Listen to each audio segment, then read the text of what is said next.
기도하시겠습니다. 사랑과 은혜가 풍성하신 하나님 아버지, 죄 가운데 있었던 저희를 주님의 피로 우리 모든 죄를 용서해 주시고 또 구원받게 해주시고 또 몸된 교회 가운데서 교제할 수 있도록 도와주신 감사드립니다. 특별히 코로나19로 세계가 또 교회가 어려움을 겪고 있습니다.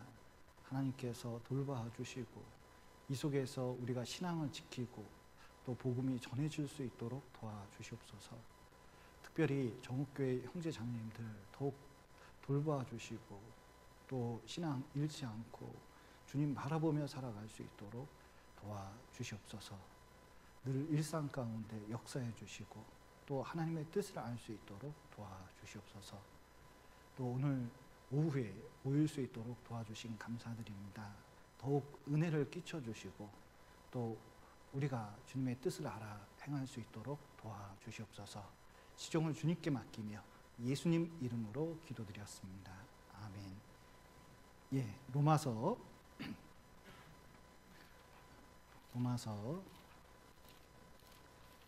12장 10절 보시겠습니다.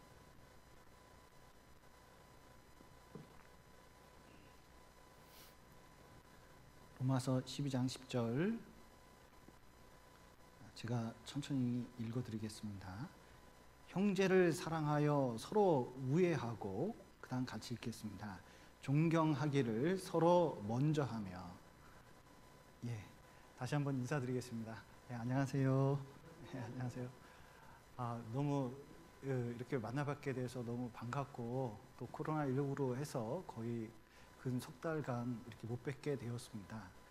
그런데 하나님께서 저희들을 많이 도와주시고 또 대한민국을 구원받은 사람 때문에 더욱 사랑해 주셔가지고 그래도 그나마 코로나19가 우리나라에서는 좀 모일 수 있도록 이렇게 해주신 것 같습니다. 특별히 미국 교회 같은 경우는 6월 중순까지 이렇게 못 모이는 걸로 알고 있습니다. 그래서 주에서 아예 못 모이게 했다고 하는 경우도 많이 들었습니다. 또 필리핀은 아예 이제 4인 가족이 있으면 한 사람만 이제 통행할 수 있게 식료품만 살 수 있게 만들어 놓고 또 이탈리아나 이런 유럽에서는 이렇게 거기도 통행증을 발급해야 겨우 다닐 수 있는 수준이 된 것 같습니다. 그래서 뭐 그것뿐만 아니라 여러 가지 일자리부터 시작해서 여러 고통을 많이 받고 있습니다. 그런데 하나님께서 구원받은 성도들이 우리나라에 있고 또 잘 보살펴 주셔서 그나마 우리가 모일 수 있도록 되어 있습니다. 그러나 날씨도 더워지기 때문에 또 마스크 쓰기도 불편하고 또 확진자가 어떨 때는 0명 나왔다가 또 10명 아래로 나오고 그러니까 좀 안심도 되기는 하는데 아직은 방심은 금물이라고 하고 특별히 모든 사람들이 교회를 유의주시하면서 보고 있기 때문에 우리가 좀 이렇게 간격을 두고 또 진짜 한 번도 안 해본 1부 말씀, 2부 말씀 뭐 이렇게 이제 듣게 됐습니다. 특별히 2부 말씀 같은 경우는 그 같은 말씀을 듣는 분도 계시고 또 이렇게 늦게 나와서 이렇게 듣는 분도 계신데 정말 두 번 듣는 분은 그것이 자기께 되는 과정이거든요. 말씀은 반복해서 듣는 게 좋습니다. 그래서 완전히 자기 걸로 만들려면 반복해서 듣는 거 외에는 없어요. 그리고 좀 늦게라도 좀 생활 패턴이 좀 다르긴 하지만 늦게라도 나와서 듣는다는 것은 정말 그 간절한 마음이 있기 때문에 그 마음에 하나님께서 더 주실 것이 있을 거라고 생각이 듭니다. 그래서 이번 주하고 다음 주에는 이렇게 이제 모이려고 하는데 많이 동참해 주시고 또 그 임시적으로 이렇게 하는 거기 때문에 그 다음 주는 좀 상황 봐서 가능하면 전체가 모였으면 좋겠다 이런 마음이 좀 들고 있습니다. 그래서 조금은 지금 조심해서 가야 되기 때문에 일단 다음 주까지만 좀 참아주시고 해주시면 좋겠습니다. 그리고 2부에 이렇게 나온 것은 아마 교회 역사상 한 번도 없을 일인데 2부에 참석해봤냐? 나중에 한번 우리 서로 얘기할 수 있을 것 같아요. 그래서 이것도 간증거리고 교제거리가 되기 때문에 좀 많이 참석해 주시면 감사하겠습니다. 이제 처음으로 이렇게 이제 모이기 시작했는데 가정의 날이더라고요. 그래서 에베소서 배우고 있지만 가정 생활 속에서 또 교회 생활 속에서 필요한 주제를 가지고 오늘 배워보려고 합니다. 그래서 서로 먼저 존경하라는 주제를 가지고 좀 교제를 해보도록 하겠습니다. 오늘날 공경 그리고 존경, 존중, 경외 이런 단어가 정말 듣기 힘들고 잘 쓰지 않습니다. 그리고 이 사회가 점점 하나님께서 주신 위에 있는 권세를 이렇게 무시하고 또 거부하고 왜곡시키는 시대에 살고 있거든요. 그래서 권위를 가지고 있는 대통령부터 시작해서 국회의원, 수많은 정치가들이 있는데 그들이 스스로 그 권위를 실추시키고 막말을 하고 품이 없는 행동을 하면서 국민들도 그것이 좀 습관이 되는 경우가 좀 있습니다. 과거에는 선생님 그림자도 밟지 않는다고 그랬거든요. 저희 어렸을 때는 초등학교 때 아침에 부모님께 문안 인사드려라 이걸 배운 적이 있어요. 근데 요즘 그런 식으로 말했다가는 꼰대로 찍힙니다. 그러니까 그만큼 공경이 무엇인지 존중, 존경이 무엇인지 알기 어려운 때 살고 있고 마땅히 공경할 자를 공경하지 않는 것이 습관이 되어버린 시대라고 할 수가 있습니다. 그러나 이것은 너무 중요한 것을 잃어버린 것이고 우리 가정이 살려면 교회가 살려면 이 공경하는 태도, 존중하는 태도를 반드시 회복할 필요가 있거든요. 이 존중이란 뜻은 존경이란 뜻은 무겁게 생각한다, 중요하게 생각하다, 금보다 더 귀중하게 생각하다 그런 뜻입니다. 우리나라 진단키트를 LG전자에서 영국에 무료로 배급하려고 했거든요. 근데 영국이 필요 없다고 그랬어요. 그래가지고 딴 나라 갔거든요. 그때는 뭐 그거 가지고 그러냐, 한국산이 얼마나 좋으려고 뭐 그렇게 이제 생각을 한 거죠. 근데 코로나가 발생한 뒤에 진단키트는 금보다 더 귀합니다. 메릴랜드 주에 진단키트가 이제 주지사가 수입을 해갔는데 혹시 연방정부가 뺏어갈까봐 금보다 더 중요해서 금고에 가장 좋은 금고에 넣어놓고 그 다음에 주 방위군이 그걸 지키고 있대요. 왜냐하면 금보다 더 귀하기 때문에 그렇게 이제 뉴스에 나왔더라고요. 그러니까 진단키트가 쓸모없는 것에서 가장 존중하게 여기는 위치에 올라간 거죠. 그런 것을 뭐냐면 그 중요하게 생각하는 것을 존중이라고 합니다. 그리고 존중 그리고 존경의 반대말은 경멸, 멸시 이렇습니다. 수증기처럼 생각하다, 하찮은 것으로 생각하다 뭐 이런 뜻을 가지고 있죠. 그런데 우리는 구원받은 이후에 우리 자신은 그렇게 볼품이 없는 것처럼 보이지만 교회 안에서는 서로 존중할 것을, 그것도 먼저 존경할 것을 성경은 말씀하고 계십니다. 왜 그럴까? 첫 번째, 우리가 서로 존중해야 될 이유는 예수님 피로 구원받은 사람이기 때문에 그러한 거거든요. 우리가 아직 죄인 됐을 때도 하나님께서는 죄인 된 우리를 존중히 여겼습니다. 귀중하게 생각했거든요. 그래서 때가 될 때까지 간절히 기다린 거예요. 이 돌아온 탕자의 비유에 보면 둘째 아들은 정말 망난이었습니다. 이루 말할 수가 없어요. 아버지 유산을 받아내려고 돌아가시면 받는 그 유산을 아버지 유산을 받아내려고 협박을 합니다. 부모를. 그리고 뭐 자살하겠다는 둥 안 주면 뭐 또 안 주니까 내가 사고를 쳤다는 둥 그리고 뭐 온갖 문제를 집안에서 일으키면서 막 그 하니까 아버지가 너무 고통을 받는 중에 안 줄 수가 없으니까 애를 위해서라도 줘야겠다. 그래서 돈을 유산을 이제 물려줬거든요. 받자마자 바로 요즘 같으면 강원랜드 간 거죠. 그래서 그 딱 도박장에 가서 땡겨 그러면서 그냥 허랑방탕해 하고 친구 불러다가 놀고 마시고 뭐 진짜 온갖 나쁜 짓을 다 했겠습니다. 그런데 갑자기 기근이 드니까요. 그게 올 줄 몰랐던 거죠. 기근이 확 들어버리니까 얼마나 기근이 들렸는지 돼지가 먹는 쥐염 열매가 있는데 그것도 먹을 수가 없었어요. 그러니까 완전히 배고파 죽게 되는데 그때 이제 생각이 겨우 그때서야 누구 생각을 했냐면 아버지 생각났습니다. 아버지 집에는 종들도 많고 돼지들도 있는데 돼지뿐만 아니라 종들도 얼마나 잘 먹냐. 그런데 나는 지금 돼지가 먹는 쥐염 열매도 못 먹는데 신세 한탄하다가 아버지께 갈까 생각을 했겠죠. 근데 아무리 생각해도 그건 아닌 것 같아요. 왜냐하면 아버지한테 한 짓이 있기 때문에 돌아갈 면목도 없는 거예요. 진짜 아무리 생각해도 아버지한테 한 짓이 있어서 돌아갈 생각이 없었는데 너무 배고프니까 돌아간 거거든요. 우리도 마찬가지입니다. 구원받을 때 말씀을 간절히 찾아서, 하나님을 간절히 찾아서 구원받는 사람은 거의 드뭅니다.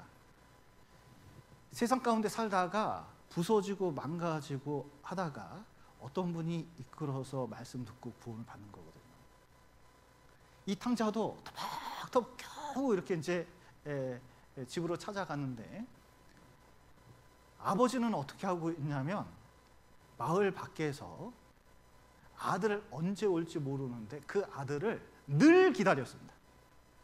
늘 기다렸다는 뜻은 누구를 늘 기다리고 지키고 준비하고 있다는 뜻은 진짜 소중히 여기지 않으면은 그거 안 합니다. 성질 급한 사람은 그거 못하는, 절대로 못하는 거예요.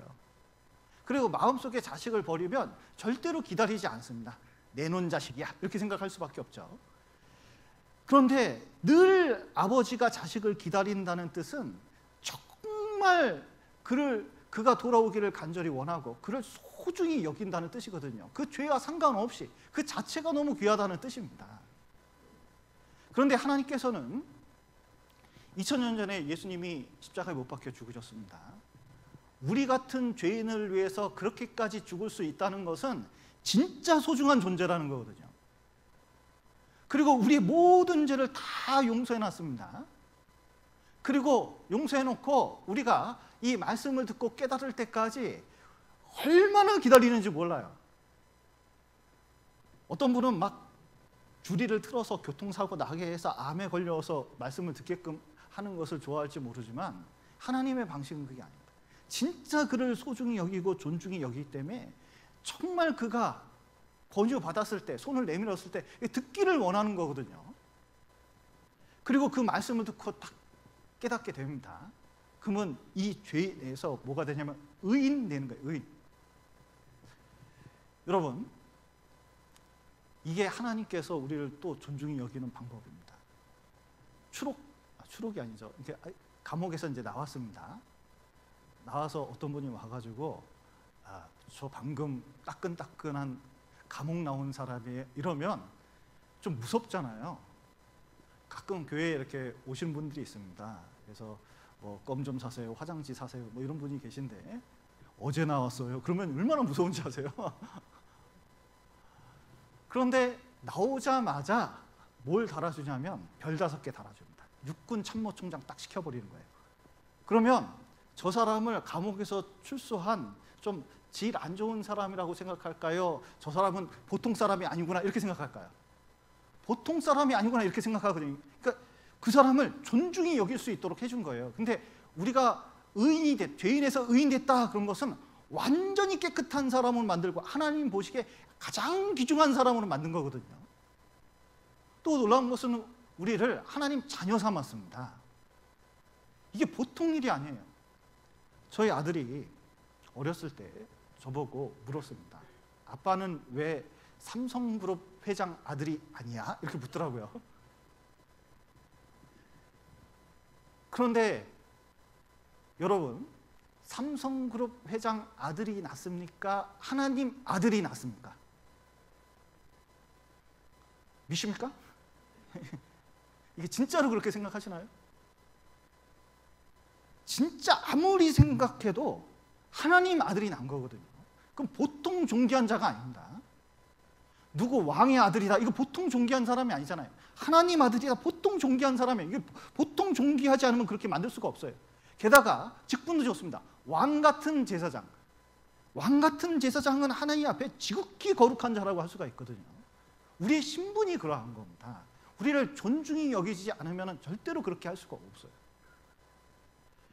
그리고 질그릇 같은 진짜 보잘것없는 우리 안에 주님이 와 계시고 성령이 와 계시거든요. 보배로운 성령이 이렇게 계십니다. 그리고 떠나지 않으셔요. 이게 우리를 진짜 소중히 여긴다는 뜻입니다. 제가 하나님이면요, 야, 네 속을 보니까 이렇게 더러울 수가 있냐.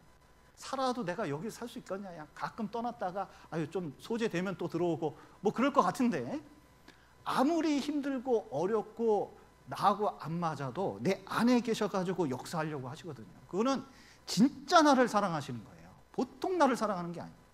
그리고 나를 굉장히 소중히 여기고 계시거든요. 그렇기 때문에 나만 소중히 여기는 게 아니라 우리 옆에 있는 사람도 하나님께서 그렇게 생각하시는 거잖아요. 그러니까 서로 존중할 필요가 있습니다. 사실은 신앙생활을 하면서 또 교제를 하면서 많은 사람들이 열등감에 시달리고 있는 경우가 많이 있습니다. 그 신체적인 약점, 그다음에 가정적인 약점, 그리고 여러 가지 그 자신 안에 가정적인 약점 등 여러 가지 약점이 있는 경우가 많이 있습니다. 그러면 그 열등감에서 벗어나기가 이게 평생 쉽지 않은 경우가 많이 있거든요.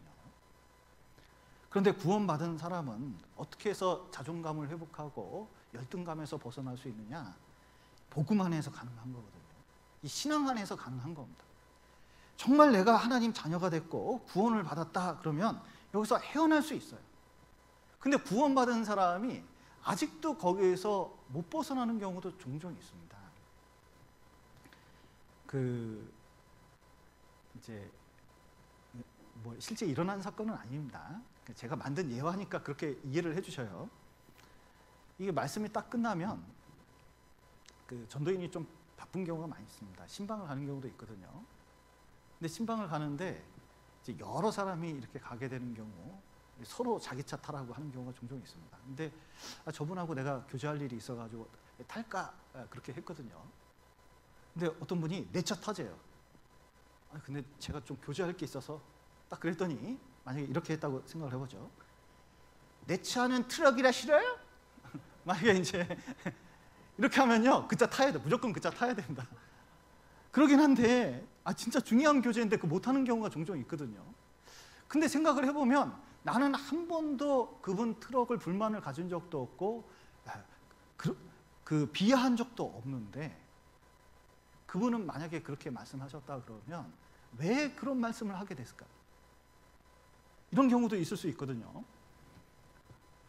주일 끝나고 뭐 전체 임원 모임이나 그 일정이 있으니까 담임 목사는 이게 설교를 해야 되는 것이 있기 때문에 상담을 못 할 수가 있거든요.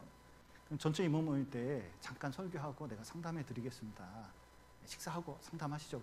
그러면 만약에 이런 경우가 있다 치죠. 저는 교회 잘 안 나와서 상담 안 해줘요? 저 같은 건 상담도 안 해줘요? 그러면요, 그날 굶고 상담해줘야 돼요. 그런데 그렇게 생각한 적이 없는데 그런 말을 했다는 뜻은 뭐냐? 그것은 사실은 내가 그렇게 생각한 게 아니라 본인이 본인을 그렇게 생각을 한 적이 있는 거죠. 그걸 네 글자로 줄이면 자격지심이라고 그런 거거든요. 사실은 낮은 자존감 때문에 누가 나를 조금이라도 무시했다는 생각이 든다면 그것 때문에 괜히 섭섭해지고 화가 나는 것이 있을 수 있어요. 그러나 그리스도 안에서 또 복음 안에서 우리가 그 자존감을 회복하고 그것을 발견하게 된다면 그럴 이유가 점점 없어져요. 여러분, 내 자신이 누군지 안다는 것은 이게 주변 환경이나 주변 말을 이길 수 있는 힘이 되는 겁니다. 누가 무시해도 그렇지 않다는 걸 자기가 알게 되는 거예요. 왕자와 거지라는 소설이 있습니다. 어느 날 왕자와 거지가 만났는데 너무 닮아서 이렇게 닮을 수가 없어요. 왕궁 밖을 나가고 싶은 왕자가 거지하고 옷을 바꿔치기 해가지고 나가봤습니다. 거지 소굴도 가봤어요. 분명히 거지, 주변 사람은 다 거지라고 생각하거든요. 그런데 말과 행동은 거지였을까요? 왕자였을까요?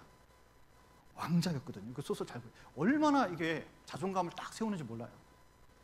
거지는 왕자 자리에 앉았거든요. 산의 진미를 다 먹고 신하들이 굽신굽신하고 옷도 왕자 옷을 입었습니다. 그 보좌에 딱 앉았습니다. 그런데 행동은 왕자 같을까요? 거지 같을까요?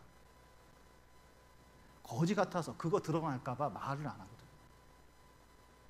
중요한 것은 환경이나 주변 사람이 어떠냐가 중요한 게 아니라 자기가 어떤 존재냐를 깨닫고 행동하느냐가 완전히 달라지는 거잖아요.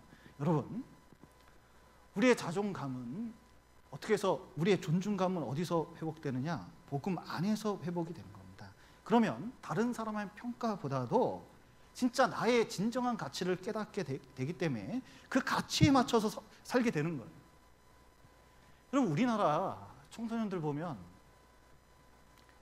자신에 대해서 비하하는 경우가 많이 있습니다. 왜 그런가 이렇게 봤더니 요즘 애들은 공부를 안 해요. 잘. 공부가 다예요. 그런 경우가 많습니다. 근데 왜 그런 말을 할까 좀 고민을 해본 적이 있거든요. 특별히 스마트폰을 학생들이, 특히 남학생들이 하루에 평균 5시간을 사용한답니다. 보통 많이 사용하는 게 수면 시간 빼고 학습 시간 빼고 학교 다니는 시간 빼고 나머지는 다 달고 다닌다고 생각을 할 수가 있을 정도로 달고 다니는 거예요. 그리고 공부 좀 하라 그러면요, 공부가 인생의 다예요, 뭐 이런 식으로 막 대답합니다. 요즘 애들이 그래요. 근데 왜 그런 말을 할까? 부모들은 공부를 잘하고 어느 정도 성적이 되고 어느 대학을 가야 사회 진출을 할 수 있다고 생각을 합니다. 자꾸 그 기준을 자식한테 말하니까 자기가 해도 잘 안 되는 애들이 대부분이잖아요. 여러분, 상위 10%, 상위 5% 들면 나머지 95%, 90%는 어떻게 되는 거예요? 열등감에 빠지게 되는 거예요. 그러니까 자존감을 찾지 못하니까 어떻게 하냐면 가치 없는 일, 스마트폰이나 이런 것에 더욱 심취하게 돼요. 자존감이 없으면 그렇게 되는 겁니다. 자존감을 회복해야 안정감이 있고 자기 가치에 맞춰서 살게끔 되어 있습니다. 우리의 가치는 재능, 재산, 지식, 그리고 건강, 미모에 달려있지 않습니다. 진짜 중요한 것은 신앙에 있는 거고 복음 안에 이 자존감을 회복할 필요가 있거든요. 그러면 그 가치에 맞게 살 수 있게 되어 있습니다. 그래서 그걸 회복하면요, 나도 복음 때문에 이렇게 됐잖아요. 그러면은 옆에 있는 사람도 그렇게 구원받은 사람이니까 자기를 존중할 수 있는 사람이 다른 사람도 이렇게 존중할 수 있는 마음이 생기는 겁니다. 자기를 비하하는 사람은 남도 나처럼 저런 게 있을 거야 이렇게 생각할 수 있거든요. 서로 존중해야 되는 이유는 주님께서 우리를 존중히 여기시고 구원받게 하셨기 때문에 그런 거예요. 또 우리가 서로 존중히 여겨야 될 이유 중에 하나는 하나님을 존중히 여긴다면, 또 하나님이 존중히 여기는 교회가 중요하게 생각한다면 서로를 존중히 여길 필요가 있습니다. 여기 사무엘상 2장 보시죠.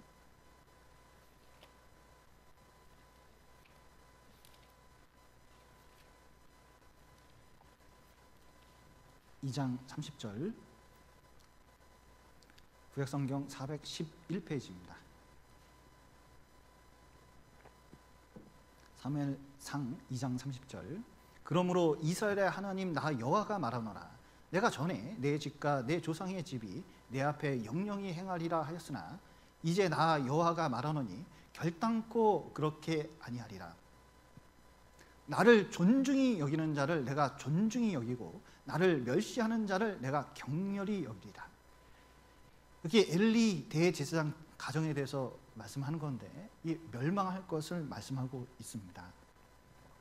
그런데 왜 이렇게까지 멸망하기 시작했을까? 그것은 엘리 대제사부터 시작하거든요. 엘리 대제사장은 오랫동안 대제사장 일을 했습니다. 어렸을 때부터 나이 들어서 지금까지 대제사장 일을 하고 있거든요. 그게 굉장히 익숙해졌어요. 그리고 계속 소 잡고 양 잡고 염소 잡고 그 고기를 먹다 보니까 이게 살이 비둔해졌다고 되어 있습니다. 제가 생각하는 200kg는 되지 않나 싶어요. 몸무게 200kg는 될 거다. 여러분 살이 점점 쪘습니다. 그러다 보니까 살이 찌면 어디가 아프기 시작하면 무릎부터 아프잖아요. 그런데 성막에서 일을 합니다. 근데 성막에서는 반드시 서서 해야 돼요. 제사가 완성되지 않았기 때문에 성막에서 제사장들이 서서 일하는 것은 굉장히 중요한 거거든요. 앉을 수 있는 분은 딱 한 분밖에 없으십니다. 누군지 아셔요? 예수 그리스도. 속죄 사역을 다 완성하시고 이 천국에서 앉아 계시거든요. 그러니까 앉는다는 게 완성했다는 뜻을 말하기 때문에 성막에서는 제사장들은 결코 앉을 수가 없어요. 그런데 자꾸 무릎이 아프고 그러니까 의자 갖다가 그 앉아 있는 거예요. 그럼 됩니까? 안 됩니까? 절대로 안 되거든요. 그러니까 말씀을 보면 절대로 그럴 수 없어요. 그러면 어떻게 해야 되느냐? 당연히 살을 빼든지 아니면 대제사장을 다른 사람에게 임명해가지고 그 사람이 제사를 보게끔 하면 되잖아요. 그런데 왜 의자에 앉아 있느냐? 말씀을 존중하지 않고 중요하게 생각하는 게 아니에요. 그냥 일로 이렇게 하는 거예요. 겉모습은 주변 사람이 자기가 대제사장이자 사사이기 때문에 아무도 그것에 대해서 반론을 제기할 수 없었습니다.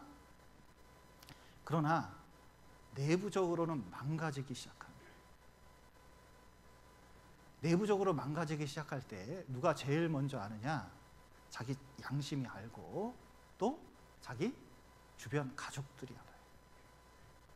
주변에 있는 주변 같이 일하는 레위 제사장들이 아는 게 아니라 사실은 자기와 가족들이 먼저 알거든요. 먼저 한번 보실까요? 여기 사무엘상 3장 1절 보시죠. 3장 1절. 아이 사무엘이 엘리 앞에서 여호와를 섬길 때에는 여호와의 말씀이 희귀하여 이상이 흔히 보이지 않았더라. 예. 엘리 대제사장이 있을 때 이 마음속에서 말씀이 희귀한 것, 촛불이 꺼져가는 것처럼 희미해서 잘 보이지 않는 상태를 말하는 겁니다. 이 코로나19 겪으면서 우리도 되돌아봐야 될 게 하나님을 존중하느냐, 말씀을 존중하느냐, 높이며 살고 있느냐, 그걸 어떻게 할 수 있느냐, 말씀이 내 안에서 희귀하냐 분명하냐, 이게 큰 차이가 있는 거예요. 어떤 사람은 코로나19로 인해서 온갖 말씀을 다 들어보려고 하는 사람이 있거든요. 그러면 그 말씀을 통해서 어떻게 되느냐면 말씀이 내 안에서 분명해져요. 머리 있던 말씀도 이때 다 있는 거거든요. 그러니까 말씀이 분명해집니다. 그러니까 말씀이 중요해지는 거예요. 그런데 말씀을 존중히 여기고 하나님을 존중히 여기지 않으면 자기 생활이 존중이 되죠. 그러면 자기 마음속에서 압니다. 말씀이 희미해져요. 능력이 없어져요. 그것은 하나님을 존중하는 것이 아니기 때문에 그렇습니다. 그런데 그 자신이 그것을 점점 그 상태를 보면서 알아져가고 시간이 지나면 가족들이 압니다. 특별히 여기 사무엘상 2장 12절에 보면 엘리의 아들들은 불량자라 여호와를 알지 아니하더라 이렇게 말씀하셨는데, 엘리의 두 아들들은 어렸을 때부터 대제사장이 될 사람들입니다. 그러면 어렸을 때부터 교육을 받았겠잖아요. 그러면 제사법에 대해서도 빠삭하게 알고, 레위인들은요 모세오경, 특별히 레위기는 딸딸딸 외우지 않겠습니까? 토시 하나까지 연구하는 사람이 레위인들이거든요. 그걸 또 본보기를 보여가면서 배우는 사람들이거든요. 그러니까 제사법을 모를 일도 없고, 그 다음에 여호와 하나님을 알지 아니하더라 이렇게 됐는데, 여호와 하나님 이야기를 어렸을 때부터 잔뜩 들은 사람들이거든요. 그러니까 하나님을 모를 리가 없어요. 여기 알지 아니하더라 이 말은 실제 생활 속에 인정하지 않고 존중히 여기지도 않고 무시한다는 뜻이거든요. 여러분, 우리 교회학교 이렇게 이제 있다 보면 참 그런 게 있어요. 우리가 하나님을 존중하고 또 말씀 읽고 기도하고 교제하고 전도하는 법을 이 자녀들한테 잘 가르쳐 줄 필요가 있거든요. 근데 우리가 아이들이 교회 나오고 교회학교 다니고 또 시간이 있다면 점점 배우니까 자연스럽게 알게 되겠지 이렇게 생각하지만 착각인 경우가 굉장히 많습니다. 교회 학교 다니는 아이들 중에서 대학 다닐 때까지 살아남는 학생들이 몇 퍼센트나 되겠습니까? 생각보다 많지 않거든요. 일생에 걸려서 말씀 붙잡고 사는 사람 몇 명이나 될까요? 생각보다 많지 않을 수 있거든요. 그럼 왜 그럴까? 어렸을 때부터 교회 학교 이렇게 다니면요, 교회를 잘 알아요. 말씀 듣는 것도 잘 알지, 그 다음에 우리 교회가 어떻게 돌아가는지도 알지, 말씀을 어떻게 전하는지 알지, 복음이 무엇인지, 구원이 무엇인지, 교제가 무엇인지, 전도 어떻게 해야 되는지 다 알거든요. 그런데 그거는 말이고 눈에 보이는 거고, 아이들은 진짜를 봐요. 진짜를 누굴 통해서 보냐면 부모 통해서 보는 부모. 엘리의 자녀들도 이렇게 보니까 아버지 있는데, 세상에 요즘 말로 하면은 교회 임원인데 집에 가면 맨 TV나 보고 있었고, 하나님 말씀 읽지 않고 기도도 안 하고 맨 쌩소리 하고, 세상 말로 완전히 육신의 모습이 나타나면, 자 보세요, 자식 보기에 신앙생활이 뭐처럼 보여요? 쇼처럼 보이는 겁니다. 진짜 쇼처럼 보이는 거예요. 그러면 설교 듣고 신앙생활하는 것이 어떻게 보이냐? 가증스럽게 보입니다. 이 엘리의 아들들이 어떻게 했느냐? 이 제사 드리러 오는 여자 중에서, 레위 여자들 중에서 마음에 드는 여자 있으면 강간해버리고, 그리고 제사 드리는 재물이 있으면 휘휘, 국에 들어가 있는 거 있으면 휘휘 저어가지고 꺼내가지고 지들이 먹어버리고, 아주 하나님의 제사를 멸시하는 일까지 갔거든요. 이게 잠깐 보시죠. 사무엘상 2장 17절. 이 소년들의 죄가 여호와 앞에 심히 크면 그들이 여호와의 제사를 어떻게 했다고요? 멸시함이었더라. 여러분, 삶 속에서 제대로 신앙을 가리키고 또 말씀을 존중하고 하나님을 존중하고, 그리고 그 교제나 전도 속에서 하나님이 역사한다는 태도를 갖지 않으면 아이들이 그걸 못 배워요. 진짜 그거 못 배우더라고요. 진짜 가르쳐야 될 것은 진정으로 내가 어떤 태도를 가지고 하느냐, 이게 되게 중요한 거거든요. 안 그러면 결국은 우리 자식들이 다른 길로 가는 경우가 많이 있습니다. 특별히 교회 안에서 이런 태도를 본 적도 있습니다. 지역교회 설교 갔는데 진짜 작은 교회였거든요. 강당이 다 저희 타일로 되어 있었습니다. 근데 11시 반쯤 그 하이힐을 신고 탁 등장했어요. 11시 반쯤에 뒷문을 확 열더라고요. 그래서 너무 세게 연다 이런 느낌이 좀 있죠. 좁은 강당에서 저렇게까지. 근데 그 따박따박한 소리가 너무 크게 들리는 거예요. 네, 그렇지만 이제 말씀을 전하고 있는데 보통은 성경 찾을 때 들어오시잖아요. 그런데 가운데로 내 눈을 보면서 앞으로 전진하고 있는 거예요. 그래서 이분은 뭐지? 그 앞자리에 앉았습니다. 아, 말씀을 그래도 사모하나? 그런 생각이 들었어요. 근데 오면서 너무 따박따박 소리가 나니까 좀 당황스럽더라고요. 근데 앉았습니다. 그리고 고개를 45도 딱 돌리더니요, 핸드폰을 보기 시작하는데 말씀 들을 때까지, 끝날 때까지 그것만 집중하는 거예요. 그리고 나 볼 때는 씩씩 그냥 좀 썩소 있잖아요. 그걸 지으면서 자꾸 이렇게 이제 하는데, 아, 정말 너무 안타깝고, 사실은 그분 보면서 인생을 살면서 반드시 고난은 오게 돼 있습니다. 그 고난이 왔을 때 말씀 붙잡지 않으면 고난을 이기기가 쉽지가 않거든요. 그런데 그런 태도를 가지고 있으면 고난 중에 찾아올 때 상담을 하게 되면 이런 분들의 특징이 말씀을 안 받아들여요. 말씀은 다 아는 것 취급합니다. 존중이 여기지 않아요. 생활 속에 적용하는 법도 잘 모릅니다. 귀가 닫혀 있어요. 말씀을 듣지 않는 상태에서는 누가 그 문제를 해결할 수 있겠습니까? 얼마나 안타까운지 몰라요. 엘리 대제사장은 결국은 이 일 때문에 이 법궤를 들고 간 아들들은 전쟁터에서 죽고, 법궤는 빼앗기고, 며느리는 출산하다가 그 아이가 죽어버리고, 그리고 자기는 그 소식을 듣고 의자에 앉아 있다가 뒤로 자빠져서 죽었거든요. 결국은 대제사장이라는 직분이 그를 지켜주지 못했습니다. 여러분, 교회 내에서 봉사 직분이, 그리고 내가 목사라는 타이틀을 가졌다고 내 신앙을 지킬 수 있는 게 아닙니다. 내 신앙을 지키고 하나님께서 나를 보호해 주시는 것은 하나님을 존중히 여기고 말씀을 존중히 여기면 하나님이 나를 존중히 여기고 보호하십니다. 하나님을 멸시하면 내가 어려울 때 하나님이 상관치 않을 수가 있는 거예요.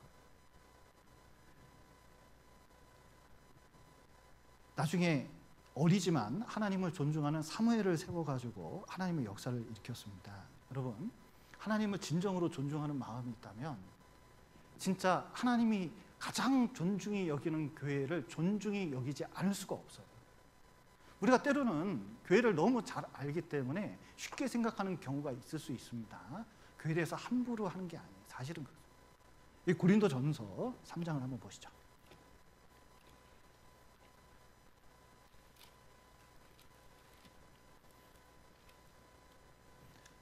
고린도전서 가운데서 가장 중요한 말씀 중에 하나입니다.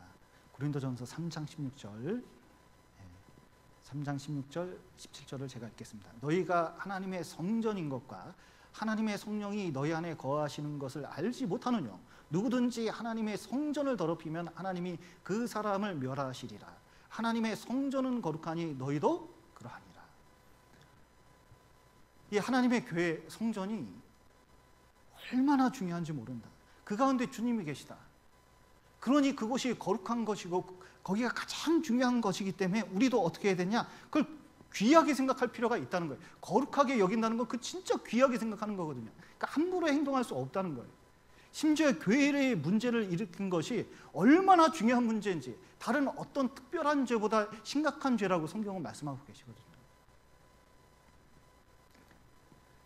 만약에 교회를 중히 여긴다면 형제 자매를 귀하게 여길 수밖에 없습니다. 저 구원 받고요. 초등부 아이들하고 이렇게 교제한 경우가 있었는데 아이들을 봤는데도 얼마나 귀하게 생각되는지, 구원받은 사람 희귀한데 여기 어린아이도 있다 이런 생각이 드니까요. 구원받고 얼마나 귀하게 생각했는지 몰라요. 하나님이 귀중히 여기는 것을 귀중히 여길 수 있기 때문에 이 교회를 구원받은 사람은 귀하게 생각해야 됩니다. 또 우리가 다른 사람, 구원받은 사람을 귀중히 여겨야 되는 것은 나도 존중히 여기는 만큼 다른 사람을 존중히 여길 필요가 있거든요. 여기 마태복음 7장을 한번 보시겠습니다.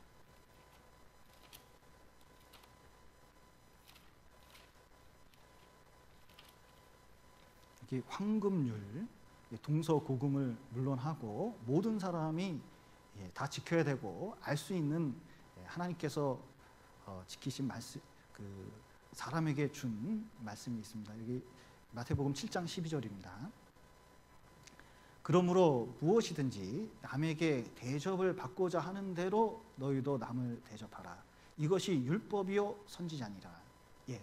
율법이요 선지자니라, 이런 것은 모든 사람이 다 알기도 하고 지켜야 되는 것이라는 거죠. 그래서 다른 말로 하면 이신점심, 또 다른 사람 입장에서 생각해봐라, 이런 말을 많이 듣죠. 같은 말씀입니다.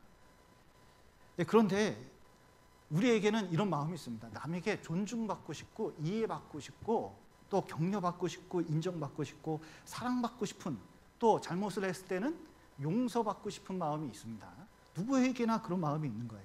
그런데 이걸 받으려면 누구부터 실천해야 되냐? 내가 그렇지 않으면 그걸 못 받는다는 거예요. 많은 사람은 거꾸로 하려고 합니다. 오해되는 말을 심고 나중에 문제 생기면 이해받으려고 해요. 그리고 미운 말을 하고 나중엔 자기는 사랑받으려고 하거든요.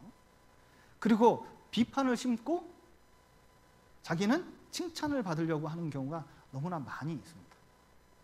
근데 성경은 심은 대로 거두기 때문에 우리가 존중함을 받으려면, 그리고 존귀 여김을 받으려면 다른 사람을 존중히 여기는 태도나 자세나 말이 꼭 필요합니다. 상담을 하다 보면 정말 역지사지로 해주고 싶은 말이 있지만 상담할 때는 저는 절대로 못하겠더라고요. 어떤 분들은 찾아와서 이런 말을 합니다. 누가 내 속을 알아요, 목사님? 정말 내 속은 아무도 몰라요. 남편도 모르고 아이도 모르고 주변에 있는 형제자매도 모르고 아무도 몰라요, 목사님. 뭐 이렇게 말씀하시는 경우가 있어요. 근데 한참 듣고 나서 끝날 때쯤은 진짜 물어보고 싶은데 차마 묻지 못하는 게 있습니다. 그럼 자매님은 남편의 속은 알아요? 자식 마음은 알아요? 얘기를 듣고 보면 자기 마음에 관한 얘기는 그렇게 자세히 얘기하면서 남편이 어떤지, 자식이 어떤지, 그리고 어떻게 고통을 받고 그들은 왜 위로를 받지 못하는지 한 번도 얘기 안 해요. 제가 그거 보고 놀랐거든요. 사실은 가족 간에 또 이웃 간에 형제 자매 간에 문제가 생길 때 대부분 이게 일방사고는 좀 드뭅니다. 양방과실이 많이 있는 경우가 있거든요. 특히 가족 간의 문제는 그런 경우가 많아요. 이게 상대성이 늘 있는 경우가 많이 있습니다. 그런데 자기 입장만 보니까 그런 거예요. 사실은 자기가 어떻게 했는지 그거 살펴볼 필요가 있거든요. 우리는 교제 가운데서도 마찬가지입니다. 이 교제 가운데 새로 구원받은 분이나 가끔 이렇게 교제하는 걸 이렇게 보면 다 내놓지 못하는 경우가 많이 있습니다. 우리는 신체적인 약점이나 가정적인 약점, 또 성격적인 약점이 있기 때문에 그걸 드러내면 이 교회에 너무 소문이 빨리 난다, 동네 사람들 다 한다, 이런 거 걱정하셔가지고 얘기 못하는 경우도 있습니다. 근데 또 왜 그럴까 이렇게 보면요, 그 교제가 이해하고 사랑하고 격려하고 그 말을 존중해주고 하나님이 역사하기를 바라는 태도를 가지고 있으면 이게 자연스럽게 때가 되면 간증을 해요. 또 위로해주고 그리고 힘이 받는 경우가 있거든요. 그런데 그 교제의 내용이 늘 율법적이고 판단하고 비난하는 모임이면요, 간증하기가 싫어요. 처음 온 사람이 구원 간증을 했더니 대뜸 오래된 분이 이러는 거죠. 구원이 덜 됐네? 그러면요, 그 얘기 듣고 간증하고 싶겠습니까? 다시는 안 나오고 싶겠습니까? 그리고 무슨 징계받은 또 어려운 얘기를 이렇게 하면요, 내 그럴 줄 알았어. 내 저래 살다가 저렇게 될 줄 알았지. 만약에 그런 투로 만약에 교제를 한다면요, 거기서 아무런 힘을 받을 수가 없는 경우가 많아요. 그러면 점점 시간이 갈수록 입을 닫죠. 그런데 정말 형제자매를 존중히 여기고 그리고 그 한 얘기를, 그 말을 좀 어설프더라도 존중히 여기면 놀랍습니다. 하나님이 그 안에 역사하셔서 특별히 내가 무슨 말을 안 해도 하나님이 회복시키는 힘이 있어요. 제가 그거 진짜 많이 느꼈습니다. 예수님께서는 이 땅에 내려오셨습니다. 그리고 육신이 된 것 자체가 인간을 충분히 이해하고 모든 것을 담당하겠다는 뜻이잖아요. 심지어 죄까지 담당하는 그 마음을 가지고 이 땅에 오셨습니다. 그리고 가난한 자, 병든 자, 그리고 문제 있는 사람 만나면서 그들을 회복시키셨거든요. 그런데 교회 안에서도 어떤 문제가 있을 때 그 모임 속에서 그 교제를 잘 이해해주고 그러면요, 주님께서 역사하셔서 그 상처를 낫게 해주십니다. 회복시켜 주십니다. 어떤 분은 여기 상처가 이렇게 나면, 이런 분이 있거든요. 이렇게 상처가 나면 이걸 잘 약을 바르고 이렇게 잘 덮어놔야 됩니까? 딱지 생기면 들춰봐야 됩니까? 어떤 분은 그냥 딱지 생기자마자 막 들춰보는 분이 있거든요. 그러면 진짜 덧나는 경우가 많이 있어요. 상처는 어떻게 하면 덮으면 덮을수록 낫게 되는 겁니다. 서로 이해해주고 도와주는 게 필요해요. 한 예화를 봤더니 실제 그렇지는 않지만 예화가 그렇다는 겁니다. 한 사람이 천국과 지옥을 갔는데 먼저 지옥에 갔어요. 그랬더니 지옥이 너무 고통받는 곳이라고 생각했는데 보니까 산의 진미가 쫙 있더래요. 근데 문제는 뭐냐면 산의 진미는 잔뜩 있는데 팔이 숟가락으로 돼 있답니다. 그런데 내가 먹고 싶은 저 최고급 요리를 진짜 평소에 못 먹었는데 저거 마음껏 먹겠다고 딱 떠가지고 먹으려고 그러는데 옆에 사람도 그거 먹고 싶어 하니까요, 그걸 낚아채가지고 먹으려고 그러니까 이게 팔이 숟가락으로 돼 있으니까 안 굽혀집니다. 오는 걸 싸대기를 때리고 막 전투를 하고 막 난리를 칩니다. 그러니까 먹지는 못하지, 싸움 많지, 또 서로 때리니까 고통을 받지. 그러니까 지옥이 따로 없더래요. 그런데 천사가 이 사람을 데리고 다시 천국에 갔습니다. 천국은 좀 다를 줄 알았더니 지옥하고 똑같더래요. 천국에 있는 사람도 팔이 다 숟가락으로 돼 있고 산의 진미가 있는데, 천국에 있는 사람은 어떡하냐면 딱 맛있는 거 떠가지고 당신 뭐 먹고 싶어? 이거 먹고 싶어? 먹어. 그리고 자네는 그러면서 요거 떠가지고 요거 먹어. 그리고 서로 주니까요, 얼마나 풍성하고 진짜 기쁨에 넘치면서 살고 있는지 천국이 따로 없더래요. 그런데 실제 천국과 지옥은 그렇지는 않습니다. 근데 교회가 그래요. 교회가 똑같은 여건이 있습니다. 그런데 여기를 어떻게 하면 천국을 만들고 어떻게 하면 지옥을 만들 거냐? 가정도 마찬가지입니다. 어떻게 이 가정을 돼지우리를 만들 거냐, 진짜 웃음꽃이 피는 정원으로 만들 거냐는 누구에게 달려있는지 아세요? 자, 가정에 돼지가 들어갔습니다. 그러면 이 가정은 뭐가 될까요? 돼지우리가 되는 거예요.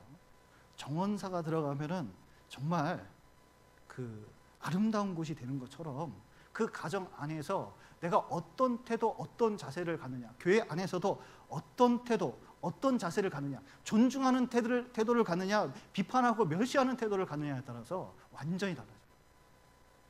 그래서 우리는 서로 존중히 여김을 받고 싶으면, 남에게 대접받고 싶은 대로 서로 존중하는 게 꼭 필요하다고 성경은 말씀하고 계십니다. 또 왜 우리가 존중해야 되느냐? 주님께 상을 받으려면 꼭 필요하거든요. 마태복음 25장을 보시겠습니다. 25장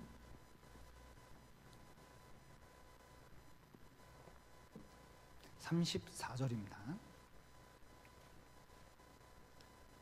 34절부터 읽겠습니다. 그때 임금이 그 오른편에 있는 자들에게 이르시되, 내 아버지께 복을 받을 자들이여, 나와 창세로부터 너희를 위하여 예비된 나라를 상속하라. 내가 줄일 때에 너희가 먹을 것을 주었고, 목마를 때에 마시게 하였고, 나그네 되었을 때 영접하였고, 벗었을 때 옷을 입혔고, 병들었을 때에 돌아보았고, 옥에 갇혔을 때 와서 보았느니라. 이에 의인들이 대답하여 가로되, 주여, 우리가 어느 때에 주의 줄이신 것을 보고 공개하였으며 목마르신 것을 보고 마시게 하였나이까? 어느 때에 나그네 되신 것을 보고 영접하였으며 벗으신 것을 보고 옷 입혔나이까? 어느 때에 병드신 것이나 옥에 갇히신 것을 보고 가서 배웠나이까? 하리니 임금이 대답하여 가라사대, 내가 진실로 너희에게 이르노니 너희가 여기 내 형제 중에 지극히 작은 자 하나에게 한 것이 곧 내게 한 것이니라 하시고. 여러분, 우리가 육체대로 알면은 사실 대접하기가 생각보다 쉽지는 않습니다. 특별히 좀 부족한 분들 있을 수 있잖아요. 그리고 어린아이들 있습니다. 그런데 육신적으로 무시가 확 될 수 있어요. 사람은 자기보다 못 배우고 재산도 없고 그리고 사회적 지위도 낮으면 이상하게 이 멸시하는 마음이 세상 사람 가운데 있거든요. 근데 그를 존중히 여겨요. 아이를 존중히 여기고 그리고 부족한 사람들을 존중히 여기고 다 이렇게 존중히 여기는 것은 그 신앙이 아니면 안 되거든요. 주님 보고 하기 때문에. 자 보세요. 나중에 하나님 탁 만나게 되면 내가 한 일이 다 누구 때문에 그 일을 한 거예요? 주님 때문에 한 거잖아요. 그러니까 주님이 내 때문에 이거 했다 그걸 아시니까 상을 자기를 위해서 한 거니까 이게 줄 수밖에 없는 거예요. 근데 육신적으로 하면은 줄 게 없습니다. 교회에서 봉사를 하더라도 이것은 우리가 존중하는 태도를 가지고 하느냐 안 하느냐는 이게 큰 차이가 있거든요. 예를 들어서 뭐 찬양대를 한다든지 교회 학교를 한다든지 여러 걸 할 수가 있습니다. 그런데 지역교회 가서 이런 거 본 적이 있어요. 지휘자가 너무 잘하시는 분이에요. 진짜 이 지휘 같은 경우는 굉장히 그 사회적으로 대단한 분입니다. 그런데 지휘하면서 소리를 엄청 잘 끌어내요. 그렇게 못하는 사람들을 그렇게 만들어서 소리가 그렇게 들리게 하는 것은 정말 뛰어난, 지휘가 그렇게 뛰어난 능력을 가지고 있는지 몰랐습니다. 근데 문제는 뭐냐면 막말해요. 그리고 함부해요. 그러면서 소프라노, 멜토 그러면서 막 하다가 자기 안 맞으면요 지휘봉 때려치고 막 갑으로. 자, 소리는 찬양은 잘했습니다. 그런데 그 수고한 일에 대해서 우리가 상급을 받을 수 있을까요? 그럴 수는 없어요. 그거는 육체의 일로 한 것이지 주님 바라보고 한 것이 아니기 때문에 그렇습니다. 우리가 진짜 상을 받으려면 정말 주님 보고 또 주님을 존중하는 만큼 주변 사람들을 그것을 보고 부족하더라도 존중한 태도로 한다면 반드시 그에 대해서 상이 있을 것을 기대하면서 살 수 있습니다. 상을 받으려면 존중하는 태도는 꼭 필요합니다. 그러면 교회 가운데서 어떻게 존중을 해야 되느냐? 여기 디모데전서 5장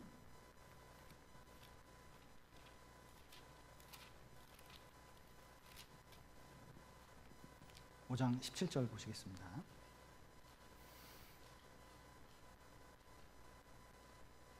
(5장 17절) 제가 읽겠습니다. 잘 다스리는 장로들을 배나 존경할 줄로 알되 말씀과 가르침에 수고하는 이들을 더할 것이니라. 예. 교회에서 하나님께서 세우신 권세가 있습니다. 세우신 질서가 있거든요. 그러면 사람이 부족하더라도 그 위치에 있으면 우리가 존중하는 태도가 꼭 필요하다는 거예요. 전도인도 마찬가지입니다. 제가 전도인 될 때 정말 부족했습니다. 진짜 상담도 안 해봤지, 그 다음에 말씀도 잘 전해보지 않았는데 전도인 시키니까요, 형제자매님들 전도인 되면 다 하는 거라고 생각하잖아요. 막상 해보니까 진짜 머리가 하얀 백지 상태가 된 것 같아요. 그리고 설교를 했는데 내가 생각해도 이건 엉망진창이에요. 왜냐면 말하면서 제가 좀 부끄러움을 많이 타는 스타일이거든요. 그래서 막 말하면서 막 얼굴 빨개지고요. 그리고 무슨 농담을 했는데 이게 내가 생각해도 너무 썰렁하면 얼굴 빨개져가지고 그 다음 말을 잊어먹는 스타일이에요. 그러니까 맨 처음에 옛날 설교를 들어보면 제발 유튜브에서 제거해줬으면 좋겠어요. 진짜 참 그 과거에 그거 보면요 얼마나 가슴이 아프고 내가 참 안타까운지 몰라요. 그런데 스스로도 열등감에 너무 빠져 있을 때가 있었습니다. 내가 왜 이 길을 갔을까? 뭐 이런 생각도 들고 그랬거든요. 그런데 소건삼 목사님께서요, 괜찮다고 조금씩 고쳐나가면 분명히 하나님께서 도와주실 거고 잘해낼 거라고 한번 말씀하신 적이 있어요. 그 한마디가요, 저희가 얼마나 큰 도움이 되는지 몰라요. 시간이 걸리겠지만 그래도 한 발자국씩 조금씩 나가자. 그러니까요, 점점 조금씩 이게 이제 다듬어지더라고요. 그리고 교회 가운데서 말씀을 전하는 사람들이 이 교회에서 말씀이 영혼의 생명이거든요. 그러니까 말씀을 제대로 전할 수 있게 하는 게 얼마나 중요한지 몰라요. 영혼의 사활이 걸렸기 때문에 그렇습니다. 그런데 이 말씀을 존중해주고 그리고 진짜 존중한 태도로 말씀을 들으면요, 이게 말씀이 좀 힘있게 나갑니다. 근데 말씀을 전할 때 정말 거리감이 느껴지고 말씀을 존중하는 태도가 보이지 않을 때는 정말 하면서도 엄청 힘든 경우가 많이 있거든요. 여러분, 그 태도로 듣는 것이 자기의 영혼을 위해서도 좋다고 성경은 말씀하십니다. 왜냐하면 말씀을 전하는 사람은 늘 부족합니다. 저 보세요. 완벽한 사람일까요? 부족한 사람일까요? 여러분이 볼 때는 완벽해 보일지 모르지만 이게 부족한 게 많습니다. 그런데 하나님이 부족한 일꾼을 세워가지고 뭔가 할 때 만약에 멸시하는 태도로 하면요, 그 말씀이 안 들려요. 근데 부족하지만 하나님이 세우셨고 뭔가 뜻한 바가 있다는 생각을 가지고 존중하는 태도로 들리잖아요. 그러면요, 진짜 그 속에 담긴 인간적인 소리가 들리는 게 아니라 하나님의 말씀이 그 안에서 역사하기 시작한다니까요. 자기 영혼을 위해서라도 존중하는 태도를 갖는 것이 굉장히 필요해요. 앞에서 일하시는 분도 마찬가지입니다. 앞에서 존중하는 태도를 가지고 대우를 해주고 그 질서를 세워주잖아요. 그러면요, 부족하더라도 시간 지나면 점점 세워져 있어요. 그런데 자꾸 무시하는 태도를 하잖아요. 힘이 빠지게 되어 있습니다. 특별히 외국에서 수고하는 선교사님들이 있습니다. 더 수고하는 분들이거든요. 그분들이 있을 때는 정말 존중할 필요가 있어요. 자, 이게 선교사님들이 가끔 교회 들을 때도 있잖아요. 그러면요, 진짜 최선을 다해서 대접을 해주고 존중해 줄 필요가 있습니다. 선지자의 상을 반드시 받을 수 있습니다. 선교자의 상을 반드시 받을 수 있어요. 그리고 우리 가운데 뭔가 주님이 역사하려면 존중할 태도가 필요하거든요. 예수님이 이곳저곳에서 기적을 일으키고 말씀을 전하고 하나님의 역사가 계속 나타났습니다. 그러다가 고향 갔거든요. 그랬더니 아무 능력도 행할 수가 없었습니다. 이유가 뭐죠? 이게 마가복음 6장 한번 보시죠.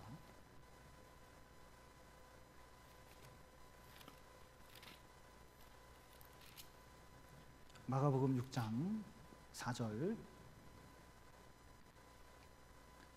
예수께서 저희에게 이르시되 선지자가 자기 고향과 자기 친척과 자기 집 외에서는 존경을 받지 않음이 없느니라 하시며 거기서는 아무 권능도 행하실 수 없어 다만 소수의 병인에게 안수하여 고치실 뿐이었고 저희의 믿지 않음을 이상히 여기셨더라.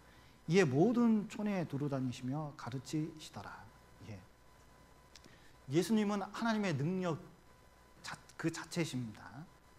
그리고 원하면 뭐든지 할 수 있고 예수님은 그 능력을 베풀려고 하셨습니다. 그런데 이 동네에서는 조금의 능력밖에 행할 수 없었어요. 그 이유는 뭐냐면 이들이 그 말씀을 존중히 여기지 않는 태도 때문에, 믿음으로 화합하지 않기 때문에 그 일이 생겼던 겁니다. 우리 안에도 하나님의 역사가 일어나고 뭔가 변화의 역사가 일어나려면 하나님을 존중히 여기는 태도가 얼마나 필요한지 몰라요. 제가 최근에 그 월요일 날 내장산에 갔었습니다. 이 4월 말쯤에 있는 이 산은 초록 단풍이 들어서 너무 아름다워요. 진짜 그 아름다움은, 저는 그 빨간 단풍도 좋지만 초록 단풍이 너무 멋있어요. 케이블카 타고 쫙 올라가면요, 그 아름다움은 이루 말할 수 없는데, 설악산도 그때 제가 어머니 야외로 꼭 그때 잡았었거든요. 근데 설악산 케이블카 타고 오려면 그걸 보게 되는데요, 그거 보면 일주일 동안 스트레스가 풀려요. 진짜 대단하더라고요. 그런데 내장산은 어쩌면 케이블카를 안 타도 아름답더라고요. 난 진짜 놀랐어요. 너무 감동을 받아서 주변에 있는 사람들에게 계속 내장산 얘기를 했습니다, 제가. 그런데 돌아오는 반응은 너무 시큰둥했어요. 왜 그런가 봤더니 내장산은 유치원 때부터 소풍부터 시작해서 온갖 곳을 다 갔다는 거죠. 사계절마다. 근데도 너무 아쉬웠어요. 왜냐하면 진짜 이 좋은 한때를 좋게 생각하지 않기 때문에 누리지를 못하는구나 생각하니까 너무 안타까웠어요. 친숙이 경멸을 만들어낸다는 말이 있습니다. 너무 익숙한 것이 사실은 그것을 쉽게 생각하고 중요하지 않게 생각하는 그것이 있을 수 있는데, 사실은 그 하나님께서 세운 질서를 존중히 여기면 그 안에서 역사하는 힘이 있고 힘이 나게 돼 있습니다. 제가 한 실험을 봤는데, 한 그 연예인이 나와서 농구 실험을 합니다. 근데 뭐 힘도 별로 없어요. 근데 볼을 넣는데 탁 했는데 골대 근처도 잘 안 갑니다. 두 개를 던졌는데 둘 다 노골이었어요. 힘있게 했는데 둘 다 노골이었어요. 그런데 갑자기 눈을 가리고 해보자. 그리고 여기 주변에 응원단을 쫙 불러 모았습니다. 진짜 많은 사람이 왔어요. 근데 눈 가리고 하는 거예요. 눈 가리고 하니까 이게 되겠습니까? 그냥 탁 던졌는데 안 들어갔죠, 당연히. 근데 주변에서 우와 너무 놀라면서요, 이야 기가 막히게 들어갔다, 어떻게 이럴 수 있냐, 막 너무 그 기뻐하면서 좋아하니까 그 소리만 들리는 거잖아요. 그러니까 자기가 넣나 보다 하면서 이게 믿겨지지 않는 거예요. 그래서 사회자가 다시 한번 해보자고 해가지고 했는데 물론 못 넣었죠. 근데 주변에서 넣은 것처럼 얼마나 환호하는지 너무 기뻐하는 거예요. 그러니까 주변에서 기뻐하니까 자기도 기뻐합니다. 그리고 안대를 풀고 이제 진짜로 해보는 거예요. 그 10개를 넣어보는데 놀라운 것은 자기는 한 골도 못 넣는 사람인데 10골 모두 다 골대 근처로 갔고 그 중에 3골이 들어갔어요. 한 번도 못 넣는 사람이 그랬어요. 그런데 농구 선수를 데려다가 왔습니다. 그리고 자유투 하면은 10개 중에 9개가 들어가는 사람인데요. 근데 이제 2개를 탁 넣는데 당연히 들어갔죠. 그리고 안대를 가리고 응원단 불렀습니다. 그리고 이제 넣는데 뭐 달인이니까 거의 안 본 상태도 탁 집어넣었더니 들어갔어요. 근데 주변에서 에이 선수가 저것도 못 넣냐? 막 그러면서 뒤에서 웅장웅장 하는 거예요. 그러니까 이 표정이요, 이 농구 선수가 갑자기 얼어요. 그래서 사회자가 다시 한번 해보겠습니다 그랬는데 탁 해가지고 숨지고 있다가 탁 했는데 또 넣었어요. 눈 감고 넣은 거예요. 그랬더니 근데 주변에서 에이 그러면서 세상에 에이 뭐 저래? 뭐 이게 웅성웅성 되니까요. 얼마나 기운이 빠지는지. 이게 이제 안대 클르고 10개 넣는 겁니다. 10개 중에 9개 넣는 사람이었거든요. 몇 개 넣는지 아세요?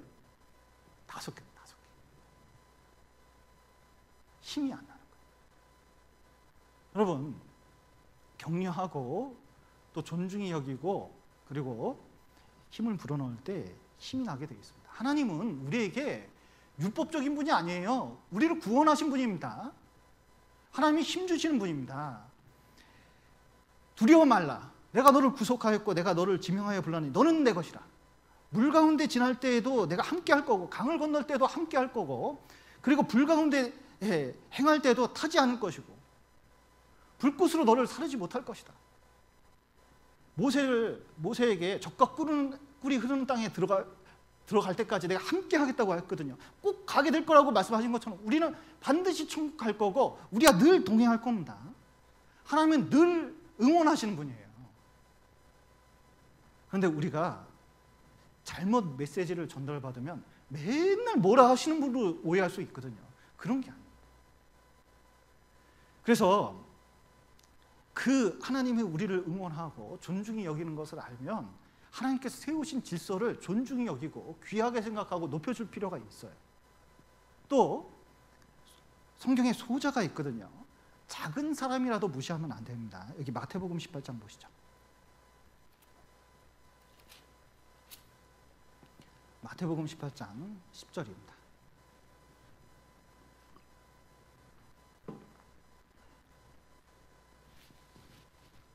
마태복음 18장 10절 제가 읽겠습니다. 삼가 이 소자 중에 하나도 업신여기지 말라.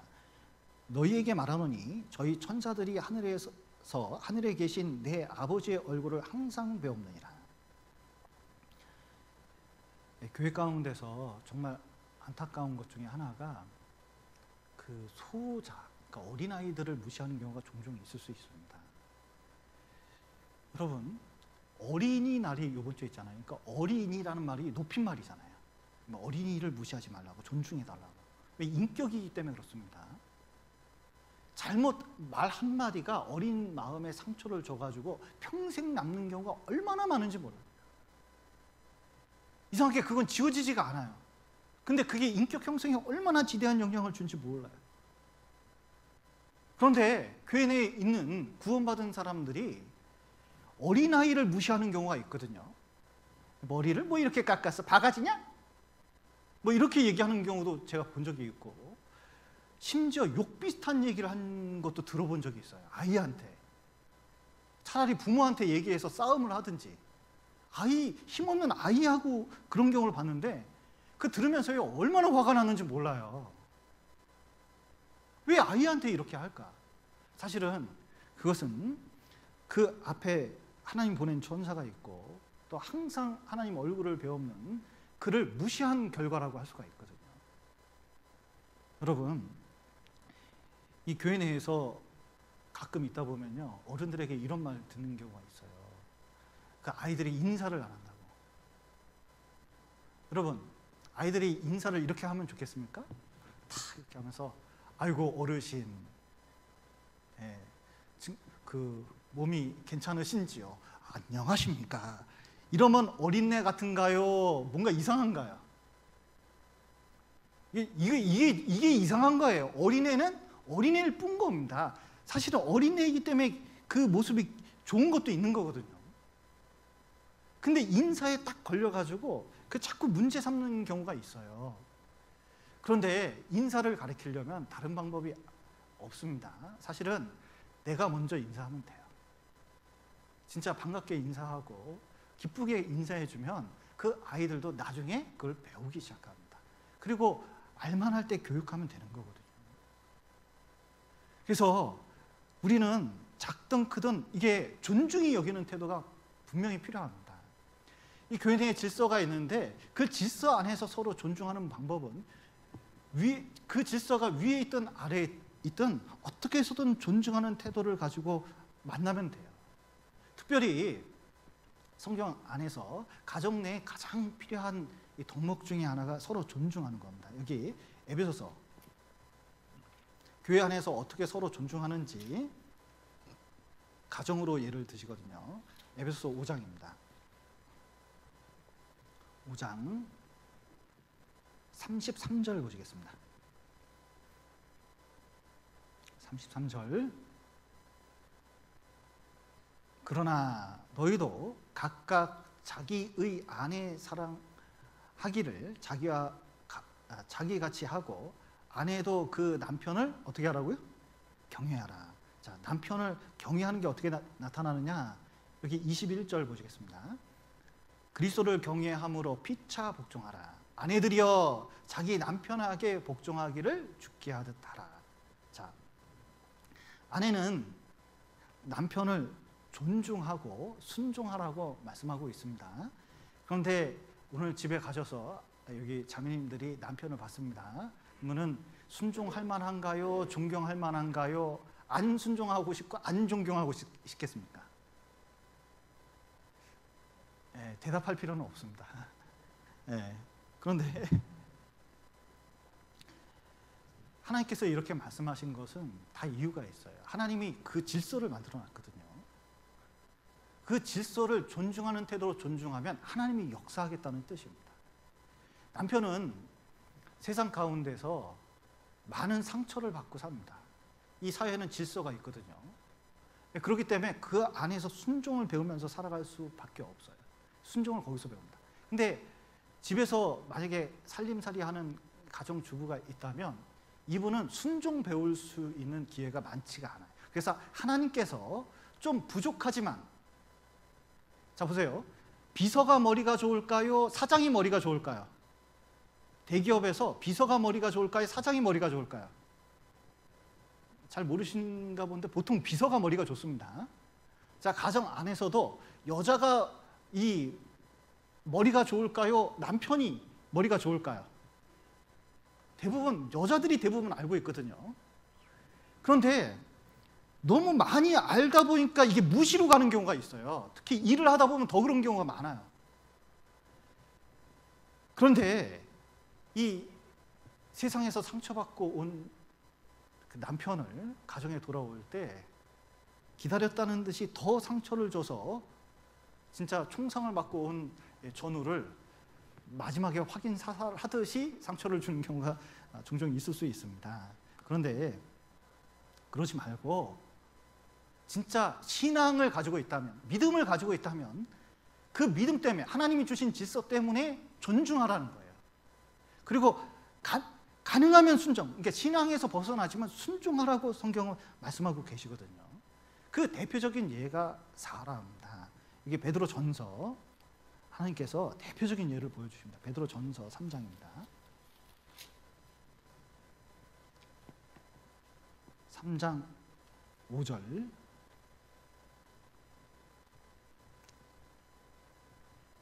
전에 하나님께 소망을 두었던 거룩한 부녀들도 이와 같이 자기 남편에게 순복함으로 자기를 단장하였나니 사라가 아브라함을 주라 칭하여 복종한 것 같이 너희가 선을 행하고 아무 두려운 일에도 놀라지 아니함으로 그의 딸이 되었느니라. 예. 아브라함이 어느 날 애굽에 내려가야 돼요. 이제 너무 기근이 들어서 못 살겠어, 가나안 땅에서. 그러니까 사라 보고 너는 사촌 누이잖아. 이제 남편이라 그러면 애국 사람들이 죽일 수 있으니까 이제부터 오빠라고 그래. 해봐 오빠? 뭐 이랬겠죠. 그리고 내려갔습니다. 그럼 너무 예쁘기 때문에 누가 와가지고 결혼하겠다 그러면 지참금 한 100억 부른 거예요. 요즘 돈으로. 그럼 누가 결혼하겠어요? 그러면 이제 좀 먹을 것도 없고 또 오손도손하게 살다가 때가 되면 올라가자. 뭐 이런 계획을, 완벽한 계획을 세운 거죠, 나름대로. 근데 사라가 너무 예뻐요. 그래서 이 애굽에 갔더니 김태희가 왔다고 난리가 난 거예요. 소문이 하도 자자하게 나니까 애굽 왕이, 바로가 듣고 그렇게 예뻐? 그럼 데리고 살아야지. 그리고 100억 줘버렸어요, 지참금. 그리고 데리고 온 거예요. 아직 동침문 안 했지만 데리고 왔는데 이게 난리가 났어요. 자 보세요. 남편이 나 팔아먹을 뻔하면 욕 나오겠습니까? 주라칭하겠습니까? 진짜 정말 견딜 수 없잖아요. 그런데 그때에도 아브라함을 주라칭했고 순종하는 태도를 가졌습니다. 그랬더니 아브라함은 아무 능력도 없어요. 자기를 구할 수도 없어요. 그런데 그때 누가 구해줬어요?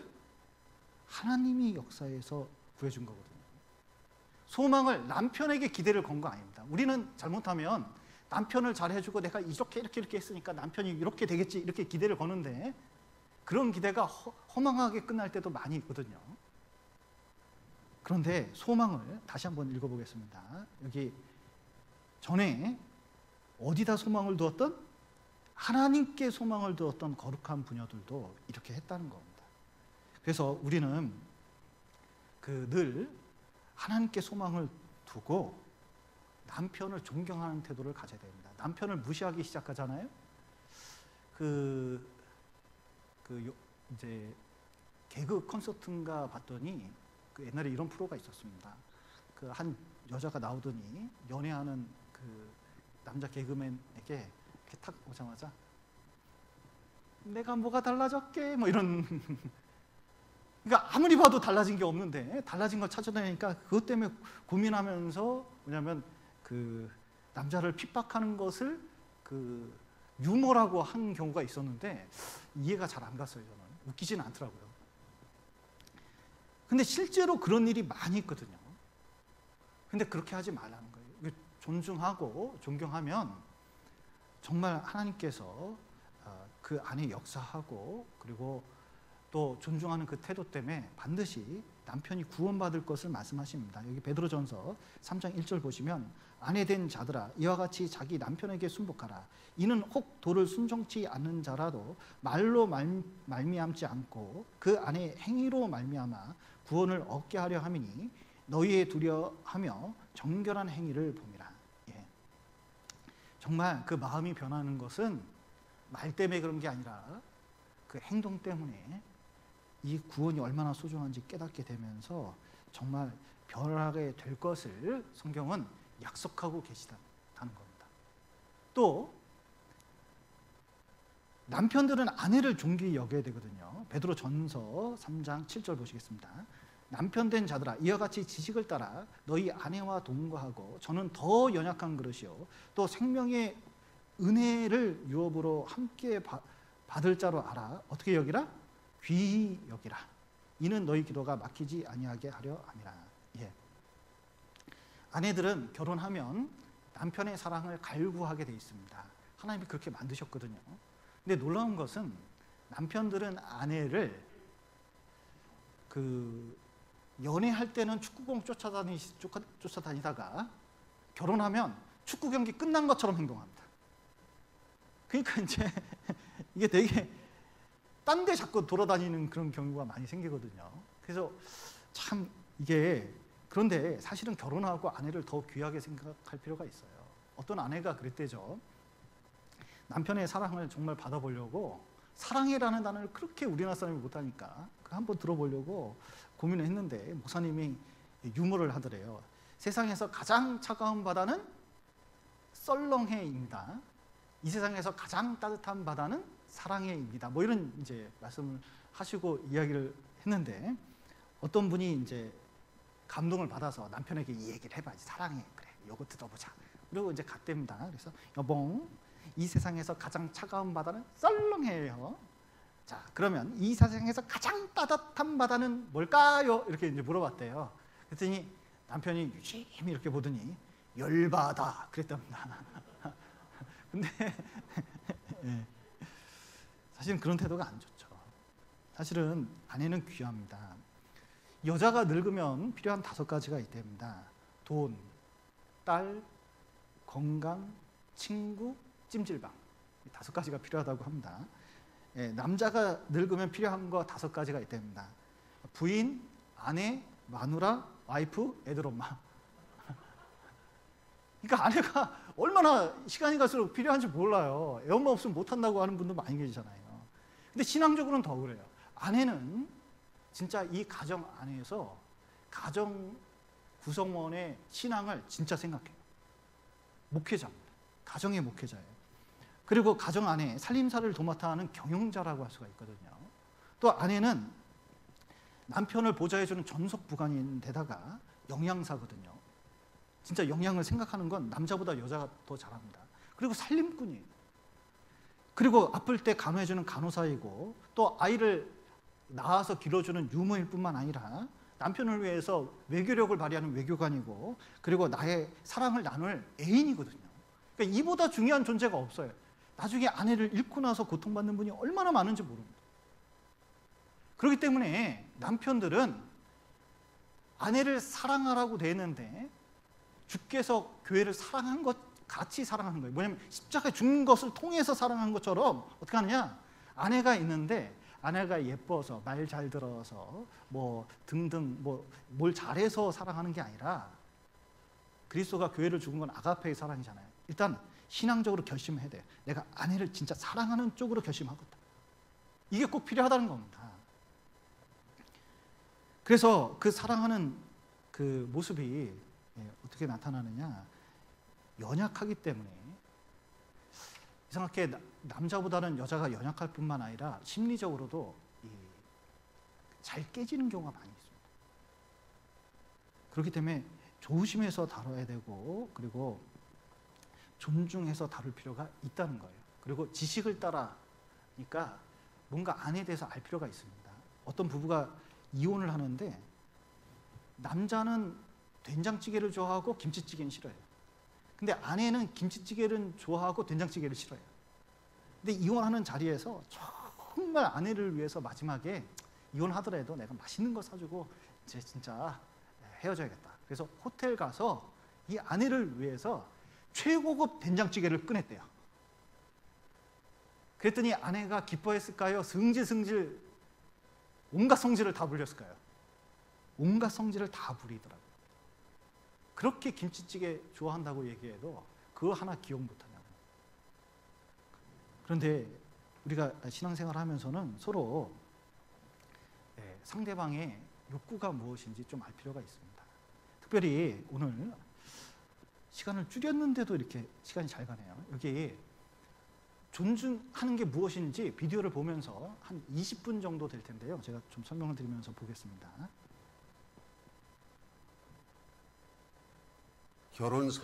죄송합니다. 3년 차인 박은진 씨.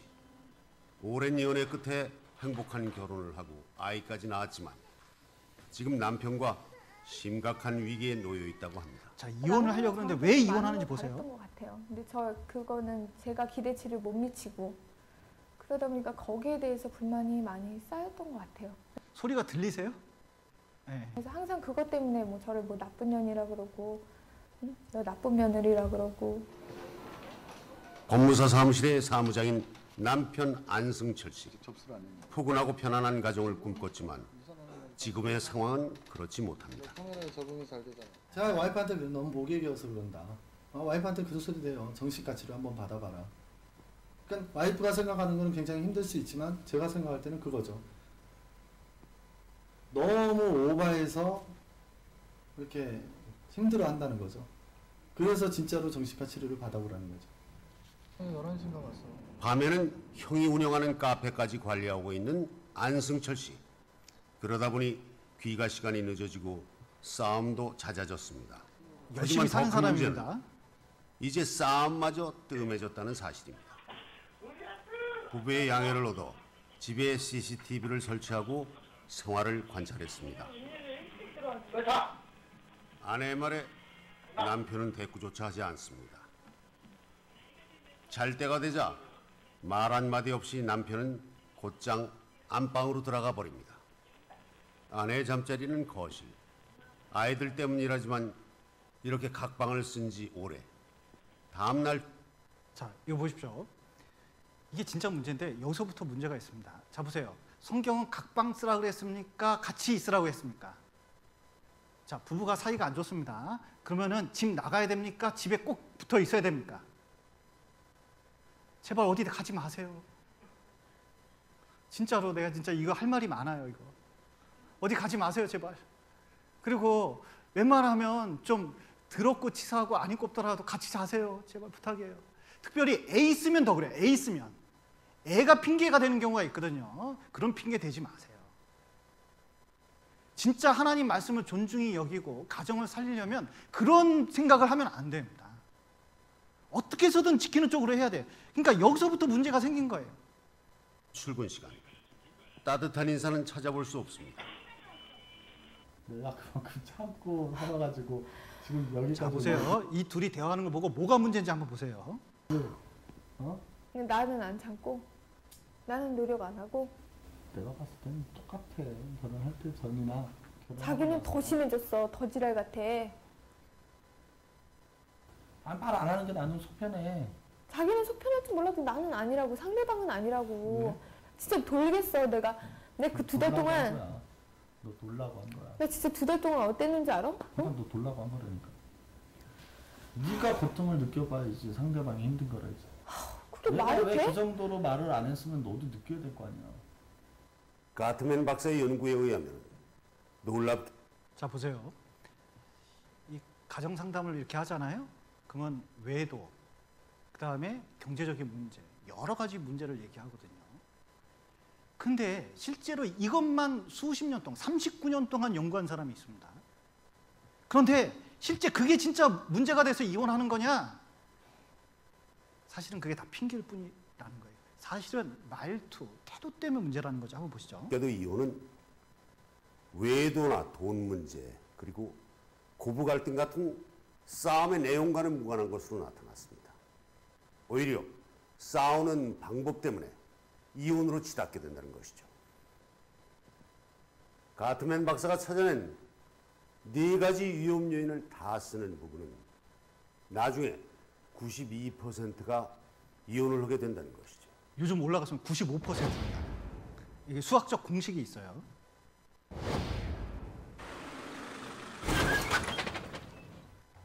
아, 이거 뭐야? 기름 떨어졌잖아. 아까 당신 그 쇼핑센터집 뭔지 갔다 오면서 기름 넣고 온다며? 근데 이거 어떻게 된 거야? 아차. 아, 당신 도대체 뭐 하는 여자야? 어? 어떻게 된 여자가 허구한 날 그 모양이야? 아니 좀 잊어버릴 수도 있지 뭘 그걸 갖고 그래? 아니, 아까 당신 나가기 전에 내 기름 넣으라고 수천 번도 더 얘기를 했잖아. 근데 그걸 까먹어? 어떻게 이렇게 사람이 무책임해? 어? 당신 도대체 할 줄 아는 게 뭐야? 바보 아니야, 바보? 자, 보십시오. 지금 요 남자 있는데 요 남자가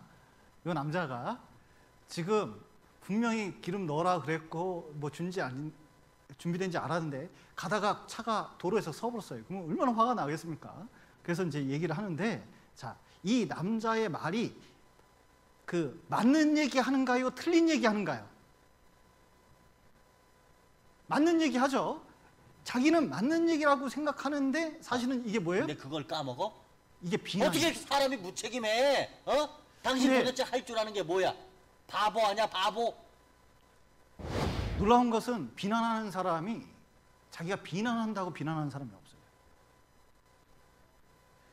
이게 되게 어려운 건데요. 자기가 하는 말이 비난인지 아닌지 그 깨닫는 것조차가 힘듭니다, 이게.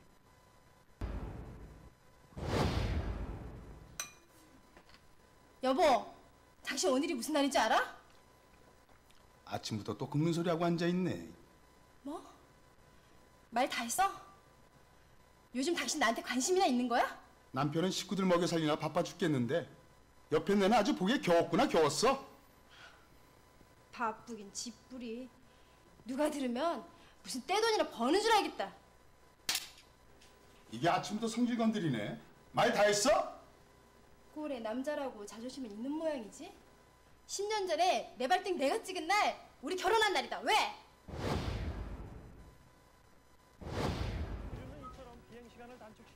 애완동물을 키우는 게 아이들 정서 발달에 굉장히 도움을 준다고. 빈둥거리지 말고 제발 청소기라도 좀 돌려. 쓰레기도 좀 갖다 버리고. 당신 오늘 청소한다고 그랬잖아. 자, 남편이 청소하길 바라고 있습니다. 얼마나 이런 일이 가정 안에서 많은지 몰라요. 자, 남편을 청소기를 돌리게 하는 방법이 뭔지 아셔요? 자, 청소기 돌린다고 했잖아. 이렇게 이제 아까 얘기를 한 거예요. 그 다음부터 필요한 게 뭐죠? 예, 오래 참으면 돼요. 오래 가만히 있으면 돼요.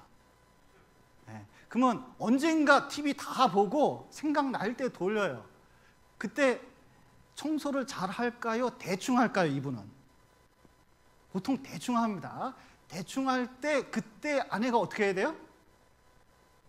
칭찬해. 아이고 그래도 잘했네. 그러면요 그 다음부터 이제 소명감을 갖고 조금씩 나아지기 시작해요.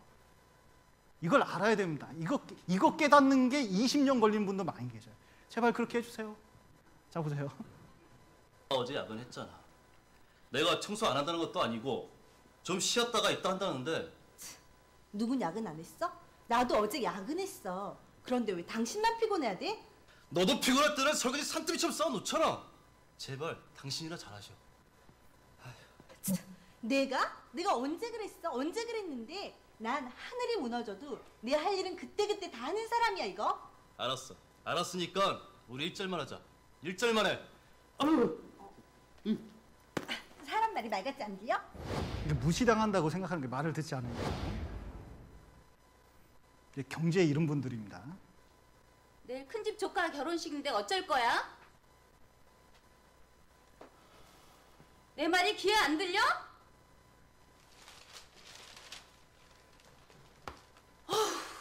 내가 차라리 벽을 보고 얘기하지. 도대체 날 뭘로 보는 거야?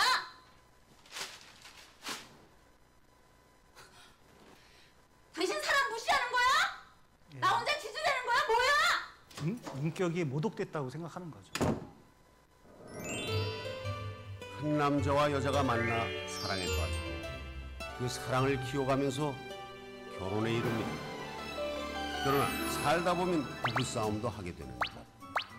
싸울 때마다 비난, 경멸, 방어, 도피의 언어를 내뱉는다면 부부간 사랑이 갉아먹히면서 애정은 바닥이 나고 결국 불행한 결말을 맺게 됩니다.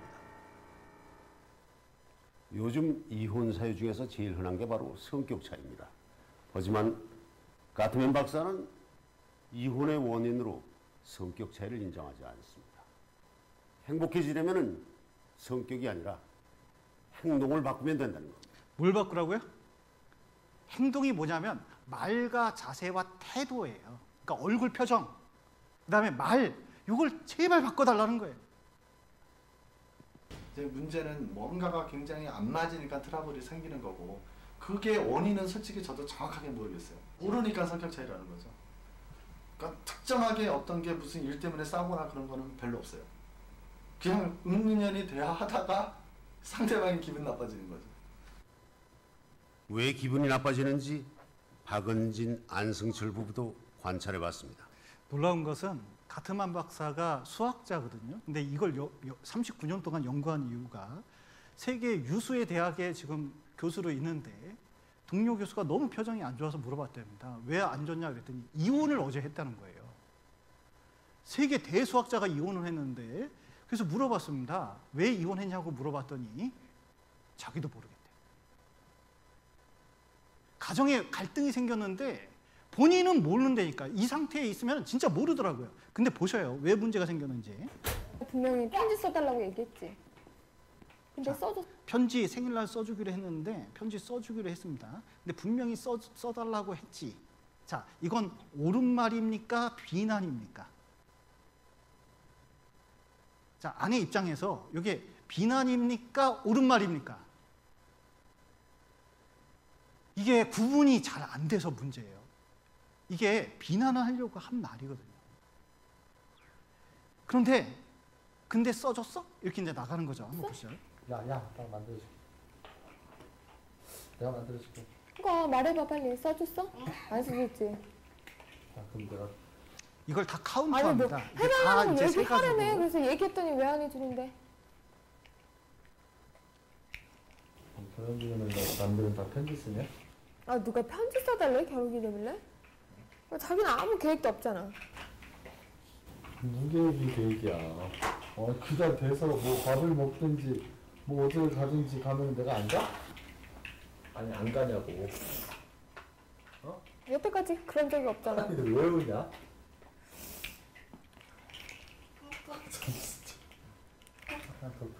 자가 그렇게 오랫동안 부부 싸우는 모습을 다 보고 서로 존중하지 않으니까 이혼 요인의 네 가지 말을요 반복해서 서로 할 때마다 쓰는 거예요. 보고 나니까 사실 부부 싸움의 내용, 컨텐츠는 중요한 게 아니더라. 이혼의 예측인자도 아니더라. 싸우는 방식이 문제더라. 그런 결론을 내린 게 바로 이런 부부를 보면 알 수 있죠. 싸우는 거 하나하나는 정말 사소한 건데 그 방식이 아주 안 좋은 지름으로 가는 이혼으로 가는 지름길의 방식만 다 네 가지 다 쓰니까 굉장히 힘들었을 거예요 아마. 관계가 정말 나쁜 아주 많이 병들어 있는 상태죠. 이렇게 싸우게 되면 서로 이제 싸움의 초점이 어디로 가냐면 당신이 틀리고 내가 옳다. 내가 잘났고 너가 못났다. 그러니까 두 분이 지금 똑같이 그 방법을 쓰는 거거든요. 근데 옳고 싶으세요? 행복하고 싶으세요? 지금 최성애 박사가 아주 좋은 얘기했죠. 옳고 싶으세요. 그러니까 옳고 싶어. 옳고가 뭐냐면요. 이 사람도 옳고 이 사람도 옳죠? 그러니까 이 사람이 자기한테 맞춰주길 바라고 이 사람이 여기한테 맞춰주길 원하는데 서로에게 맞춰주길 원하는 겁니다. 근데 옳을 때 하나가 안 돼요. 존중해주면 하나가 되는 겁니다. 그렇죠. 맞습니다. 배우자의 항복을 받으면 행복할까요? 그거를 빼셔야 되고 눈을 마주 보시고 2분 동안 아무 말씀도 하지 마시고 눈만 같이 마주 보세요.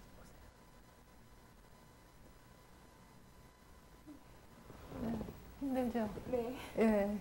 이게 지금 커넥션이 안 돼 있다가 다시 연결하기 때문에 어렵거든요. 그동안 멀어졌던 감정을 다시 연결하는 방법입니다. 최 박사는 부부에게 하루에 2분간 이렇게 마주보기를 하도록 숙제를 냈습니다.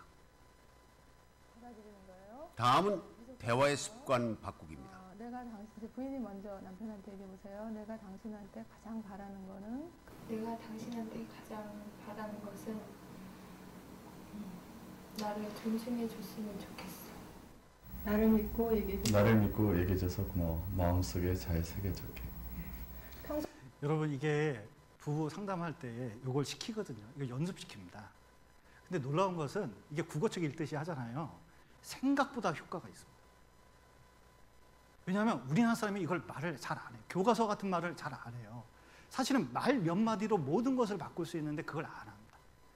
근데 성경은 신앙을 가지고 하라고 되어 있는 거거든요. 저 같았으면 그렇게 대답 안 했죠. 그렇죠? 예. 수긍하고 받아주는 거. 그게 이제 턴이 그렇게 되면 서로가 이제 가까워지는 그런 느낌이 들죠. 오늘 피곤하니까 우리 부부간의 대화법은 크게 세 가지로 나눌 수 있습니다.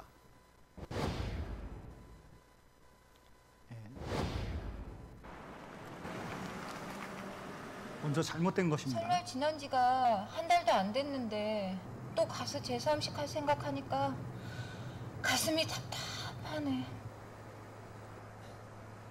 결혼한 지 몇 년째인데 맨날 그 타령이야. 명절이랑 날짜 가깝다고. 그러면 안 갈래? 다른 제사도 아니고 아버님 제사인데 그런 말이 나와? 대한민국 며느리들 다 하는 일 가지고 웬 유세는. 자 보십시오. 자 지금 옳은 말 했습니까? 틀린 말 했습니까? 지금 차도 막혀 죽겠는데 명절 때 옳은 말 했잖아요. 근데 이게 옳은 말일까요? 시비 걸릴까요? 자, 또 보시죠. 내가 기가 막혀서 내가 말을 말아야지. 가슴이 답답하네. 오늘 조카들도 오는데 용돈은 좀 챙겼지? 근데 준영이 녀석은 이번에 대학에 가니까 특히 좀 두둑이 줘. 아이고 용돈은 무슨. 아이고 지 식구 챙기는 거는 참. 이게 정답입니다. 자, 가슴이 답답하네. 정답은 뭘까요? 한번 보시죠.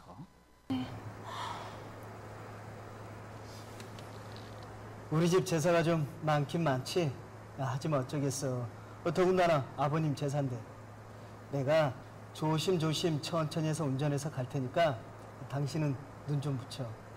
어머니한테 1시간만 늦는다고 전화하고 좀 돌아갈까? 아니야 여보. 어머니 기다리실 텐데 그냥 가요. 부부지간에 그냥 막 뭔 드라마 같은 얘기죠. 근데 이제 근데 이게 놀라운 것은 이겁니다. 한국 사람은 이걸 잘 못해요. 그런데 이걸 해야 나아져요. 제가 교회 안에서 상담 많이 해봤습니다. 그리고 교제하면서 여러 가지 이제 얘기를 해줬거든요. 그런데 말 몇 마디로 고칠 수 있는데 이걸 못 고쳐서 끝내는 문제로 가는, 진짜 극단적으로 가는 경우를 많이 봤어요. 근데 이걸 꼭 그렇게 배우는 걸 노력할 필요가 있습니다. 배우는 과정이 얼마나 힘든지 한번 말 한마디 편들어주는 게 뭐 그리 어렵습니까? 여기에 행복이 달려있는데. 그런데 부인 박은진 씨는 아주 사소한 이유에도 심하게 낙담을 하고 있었습니다. 왜 그런지 일단 그 이유를 부인 얘기를 통해서 한번 찾아보시죠. 그게 항상 모든 일에서 그래요. 그 사람은 항상. 그게 입버릇처럼 그런 건지 하여튼 그래서 그런 건지 모르겠는데 항상 모든 일에서 항상 제 탓을 해요. 뭐 밖에서 하면 뭐 자기가 뭐 사고를 당했다거나 뭐 그러면은 그런 것도 하물며 이제 집에 와서 너 때문에 그랬어 뭐 이런 식으로 항상 이 너 때문이야 뭐 이런 말이 항상 입에 붙어 있어요. 항상과 모든이란 단어가 굉장히 많이 나오는데요. 남편의 말이나 사소한 행동 하나에도 옛날서부터 쌓였던 모든 기억들이 한꺼번에 몰려와서 부정적인 감정이 홍수를 이루게 되는 것입니다. 자, 보세요. 항상, 모든 일, 결코 뭐 이런 단어를 많이 쓰는데요. 남편이 항상 그럴까요? 모든 일에 그럴까요? 생각해보면 그렇지 않은데도 그런 말을 쓰는 건 왜 그러냐? 자기의 분노가 거기에 담겨져 있다는 거죠. 그래서 그런 단어부터 바꿔야 되는데. 그런데 가트맨 박사의 연구에 의하면 부부싸움은 아내가 먼저 시작하는 경우가 80%나 되는데, 그때 아내가 격한 감정으로 시작을 하면은 이혼할 확률은 남편이 그럴 경우보다 훨씬 높아진다는 겁니다. 자, 그럼 두 간의 대화를 한번 비교해 볼까요? 결혼기념일에는 뭐 할 거야? 자, 있잖아요. 이게 무슨 뜻이죠? 니까짓 게 이런 뜻이죠. 자, 보세요. 그런 말을 딱 들었을 때 어떻게 되는지 아세요? 어떻게 되는지 아세요? 남자는 좌뇌와 우뇌 연결이 여자보다 절반밖에 안 된대요. 그런데 여자는 이 좌뇌 우뇌가 연결선이 많아가지고 어떠냐면 감정에 다스리는 힘이 남자보다 더 좋대요. 그래서 스스로 조작할 수가 있답니다. 이게 남자보다 뛰어나대요, 이게. 근데 남자는 한번 이렇게 충격을 받으면 그게 상당히 오래 가는다는 거예요. 요게 며칠 가는지 아세요? 이게 죽을 때까지 갈 수도 있어요. 의외로 남자가 강한 것 같아도 그렇지 않다는 거예요. 근데 이것이 문제가 되는 경우가 있다는 거죠. 결혼기념일날 뭐 할 거야? 뭐 하고 싶은데? 아니, 어쨌든 간에 싸우든지 찌찌개 볶든지 간에 당신이 그날 술 냄새 때문에 그쪽에서 왔으면 그 다음 날은 이쪽 방에 와서 자는 게 맞아. 뭐라 그러면 탁탁 거리고 냉기가 솔솔 흐르는데. 냉기가 흐르고 쪽쪽 하는 거 그거는 작업자득이라고 보면 돼. 당신도 알다시피 내 성격 그런 거 알잖아. 결혼 만족도가 높은 부부의 대화는 과연 어떻게 시작될까요? 자, 뭐가 다른지 한번 보세요. 내가 자기한테 하고 싶은 말 하나 있다? 뭐? 자기 제발 부탁인데 술 마시고 늦게 오는 것도 좋고 다 좋아. 다 다 이해하는데 술 마시고 온 다음 날, 아니 다음 날이 아니라 술 마시고 온 날 저녁 제발 씻고 잘 수 없을까? 나는 분명히 씻고 잤어. 예림이가 나를 위해서는 배려 안 해도 되거든? 근데 우리 딸이 자기 발냄새 양말에다가 내 코 박고 하면서 말 그럼 좋아? 냄새 나는 말을 안 씻고?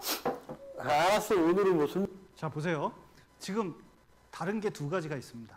아까 처음하고 다른 게 두 가지가 있는데 제일 중요한 게 뭔지 아세요?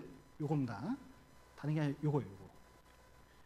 반드시 부부간에 대화할 때 마실 거나 먹을 거 놓고 하는 게 좋습니다. 먹을 거. 좀 뜸이 들어요. 뜸이. 안 그러면 급해요.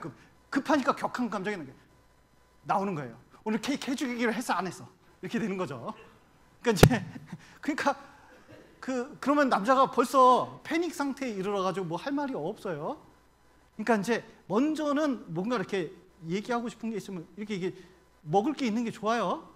그 다음에 뭐냐면 천천히 말하는 게 좋다는 거예요.